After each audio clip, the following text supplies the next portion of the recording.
उसी मुद्दे को थोड़ा आगे बढ़ाते हुए आरक्षण जो रिप्रेजेंटेशन है, वो एक तरह से हमारा दरवाजा है, जिसके तहत हम लोग उसके अंदर पहुँच सकते हैं। उस दरवाजे को किस तरह से कुछ मनुवादियों के द्वारा, कुछ जो तानाशाही लोगों के द्वारा जिन्होंने सैकड़ों वर्षों से अधिकार जमा रखा था, उन लोगों के द्वारा किस तरह से उसको आरक्षण को खत्म करने की प्रक्रिया की ओर वो कर रहे हैं कि किस तरह से लोग हमारे बच्चे, जब हमारा संविधान बाबा साहब ने लागू हुआ, जब 1950 में, तो जो प्रतिनिधित्व का जो एससी एसटी और संविधान में जो एससी बीसी यानी कि सोशली एंड एडुकेशनली बैकवर्ड, कई बार इसको लोग कंफ्यूज कर जाते हैं, उसको बोल देते हैं कि इकोनॉमिकली आरक्षण नहीं है ओबीसी को। ओबीसी को जो आरक्षण दिया गया है वो सोशली एंड एडुकेशनली बैकवर्ड को, जिसके जो पूर्वज थे उन लोगों को पढ़ने लिखने अच्छे से नहीं दिया गया, उनके समाज को, उसके लिए दिया गया था। तो बाबा साहब ने एससी एसटी को जैसे ही उस समय आरक्षण दिया तो उसी समय से लागू हो गया।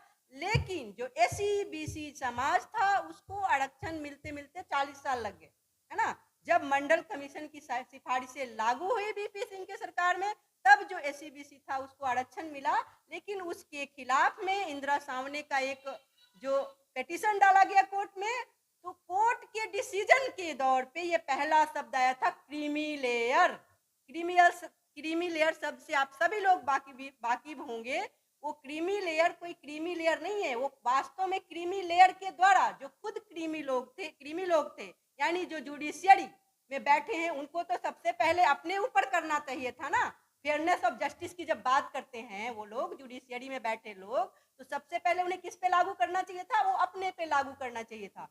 क्योंकि जो जस्टिस ये निर्णय दे रहे हैं, उनके अगर आप उनका डाटा निकालोगे, हम अभी किसी का नाम नहीं लेंगे, जो अभी प्रेजेंट जस्टिस हैं या पुराने जस्टिस हैं, उनका आप डाटा निकालो। उनके ही 200 परिवारों ने एकदम, जब से हमारे जो यहाँ पे संविधान लागू है, हमारा देश जो आजाद हुआ है, तब से 200 से 300 परिवारों के बीच में ही उनके ही पोते, उन्हीं के नाती, उन्हीं के पतोहू, उन्हीं के जो भी क्या क्या रिश्ते होते हैं, सारे रिश्तेदार उनके जज बनते जा रहे हैं। अगर उन्हें फेयरनेस ऑफ जस्टिस का मैटर था तो उन्होंने इसको एससी बीसी पे या फिर बहुजन समाज पे लागू नहीं करके सबसे पहले क्रीमी लेयर सब तो अपने ऊपर लागू करना चाहिए था कि हम लोग क्रीमी मैटर है, हम यहाँ पे नहीं आएंगे, हम हमारे बच्चे नहीं आएंगे, जबकि और लोगों को मौका देते।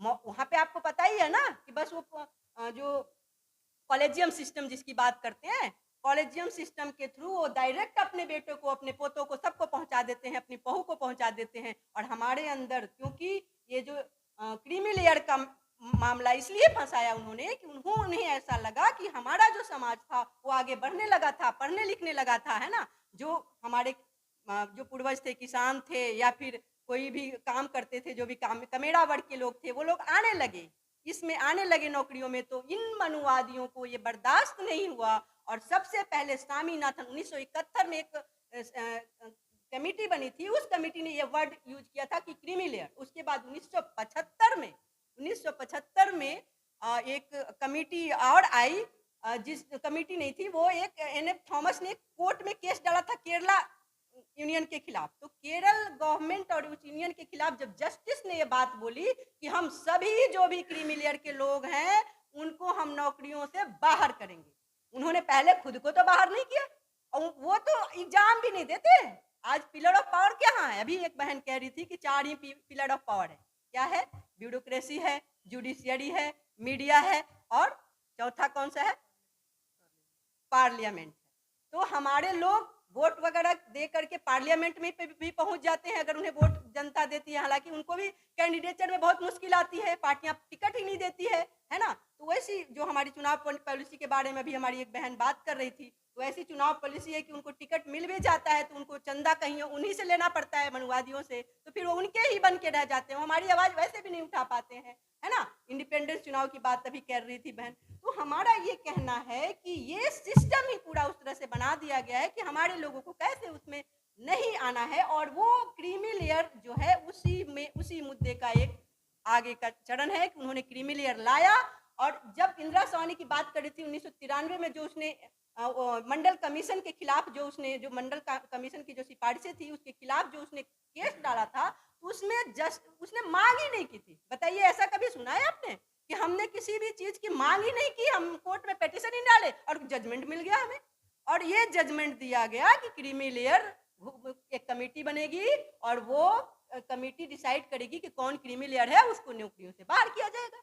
कुछ ऐसा मुद्दा होता कि भाई ओबीसी बहुत ज़्यादा पहुँच गया है, पूरे वहीं से पहुँच गया है, एससी-बीसी मतलब जो ओबीसी को ही एससी-बीसी संवैधानिक टर्म है, सोशली एंड एडुकेशनली बैकवर्ड। तो वो लोग पहुँच गया होता बहुत ज़्यादा, तो चलो आप कह सकते थे कि नहीं वो लोग बहुत ज़्यादा इसमें पहुँच गए हैं, तो उनको काटने की मात्र अगर रिसर्च की बात की जाए तो 11% ही एससी-बीसी के लोग अभी भी पहुँचे हैं, अभी के ख्याल में। अभी मैं आपके पास मेरे पास डाटा है, आईआईएम के डाटा है, आपको सेंट्रल 40 यूनिवर्सिटीज़ है ना, उसमें कहीं एसटी और ओबीसी का रिप्रेजेंटेशन बहुत ही है भी तो बहुत नगण्य है, प्रोफेसर रैंक के लोग नहीं हैं। आपको आईआईटीज़ में ले लीजिए, वहाँ का डाटा उठा दीजिए, वो लोग नहीं हैं। वो एक तरह से मतलब भरमाने की जब आप रिप्रेजेंटेशन उन्होंने क्या आधार दिया था इस रिप्रेजेंटेशन का कि जो ये नौकरियों में आरक्षण के बदल अगर क्रीमी लेयर रहेगा तो वो क्रीमी लेयर सारा खा जाएगा, मतलब वो लोग सारे खा जाएंगे। लेकिन वजह ये नहीं थी, उनका मकसद कुछ और था। उनका मकसद था कि आप देखिए अगर हमारा पेट भरा रहेगा, हमारे पास संपत्ति रहेगी, तभी तो हम जागरूक करेंगे अपने समाज को।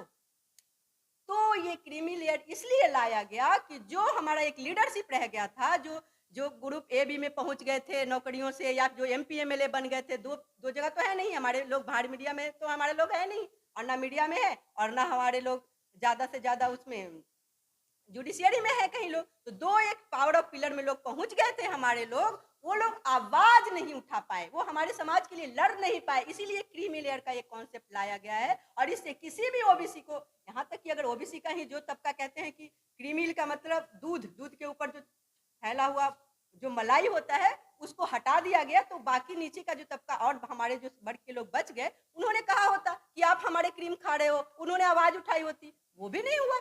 लेकिन डायरेक्टली ये थोपा गया है और मनुवादियों के द्वारा खुद अपने ऊपर लागू ना करके हम लोगों पे लागू कर दिया गया कि आपको हम लीडर विहीन कर देंगे। और लीडर विहीन समाज कभी आगे बढ़ता है? आप ही देखे वो पहले के उदाहरण ले लो आप, कोई भी समाज तभी आगे बढ़ता है जब उसको लीडरशिप मिलता है। कोई भी सेना हार जाती है, सेना हार जाती है, सारे सेना बड़े बड़ी सेना रह जाती है, और अगर आपको उसका सेनापति मारा गया तो खत्म हो गया। वही किल किया गया है। ये जो ये जो क्रीमी लेयर का कॉन्सेप्ट लाया गया है, ये संविधान में भी जिस तरह से 50% की बात आपने सुनी होगी कि कहा गया था कि कोर्ट ने ये जजमेंट दिया था कि 50% से ज्यादा आरक्षण नहीं होना चाहिए, कहा था ना, वो टूटा कि नहीं टूटा? क्योंकि वो संविधान में है ही नहीं। वो वर्ड क्रीमी लेयर भी संवैधानिक कोई टर्म नहीं है, ये सोची समझी साजिश की तरह हमारे लोग उसमें नहीं आए, इसके लिए दिया गया है। उसी तरह से ये भी 50% ईडब्ल्यूएस कोटा आया इकोनॉमिकल वीकर सेक्शन के लिए, रातों रात पास हो गया, और रातों रात पास होकर लागू भी हो गया। और उसमें आपने ये भी देखा होगा कि ईडब्ल्यूएस कोटे में कहीं क्रीमी लेयर नहीं है, या किसी भी सामान्य वर्ग के लिए तो उसमें भी लागू होना चाहिए था ना, कि सामान्य वर्ग के लोग भी, उसके पिताजी, उसके चाचा जी, सब लोग अगर बड़े बड़े नौकरियों में है तो उन लोगों के ऊपर भी लागू होनी चाहिए थी, लेकिन वहां पे लागू नहीं किया गया।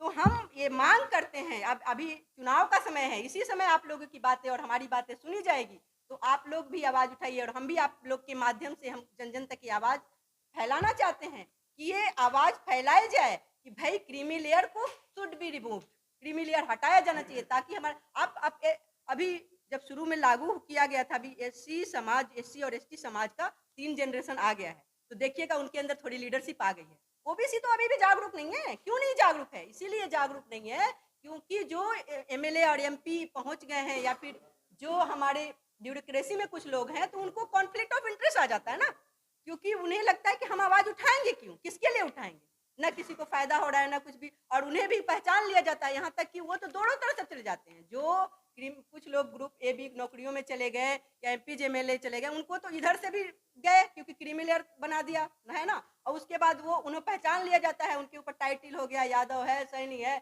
वो जब गए कहीं पे, उनको जैसे कुछ कुछ बड़े बड़े पोस्ट होते हैं, सचिव का पोस्ट हो या महासचिव का पोस्ट होता है, कुलाधिपति का पोस्ट होता है, उस पोस्ट के लिए अगर अगला जो भी हमारे समाज के लोग अप्लाई भी करते हैं, तो उनको सामने बैठ जाते हैं जब, तो उसके पूछते हैं क्या नाम है, नाम से ही वो उसके पहचान लिया, या कोई और भी सोर्स होता है, तो दोनों तरफ से गए ना, वो बड़े पोजीशन पे वहां पहुंच पा रहे और इधर से भी क्रीमी लेयर में भी गए, है ना। कई कई चीजें, कई जगहों पे ऐसी नौकरियां होती है जहाँ पे बहुत ज्यादा पैसे की जरूरत होती है, वहां पे वही लोग जा सकते हैं जो हमारे समाज के जो क्रीमी लेयर के लोग हों।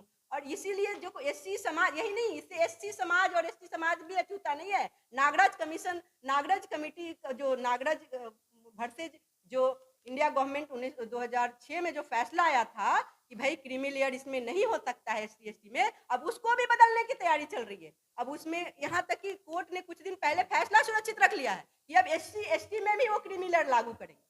मतलब उन्हें लग गया कि इनके 3 जनरेशन हो गए हैं, तो इसमें थोड़ी लीडरशिप आ गई है। तो उन्हें लीडरशिप नहीं चाहिए कि जो लीडरशिप बनेगा तो कहीं ये अपना हक अधिकार की मांग के लिए आवाज न उठाने लगे। तो इस वजह से हमारा यही आप लोगों से अनुरोध है कि अब सबको मिलना पड़ेगा। एक टर्म आता है गुआनेक्सी, जो चाइनीज वर्ड है, तो गुआनेक्सी का मतलब होता है एक संगठित होना, चाहे एसटी हो वो भी हो, ये पूरे बहुजन समाज को मिलकर लड़ना पड़ेगा। ये तोड़ना चाहते हैं, हजारों जातियों में बांट दिया था, पहले भी आप लोगों को पता है, शासन करने के लिए, है ना।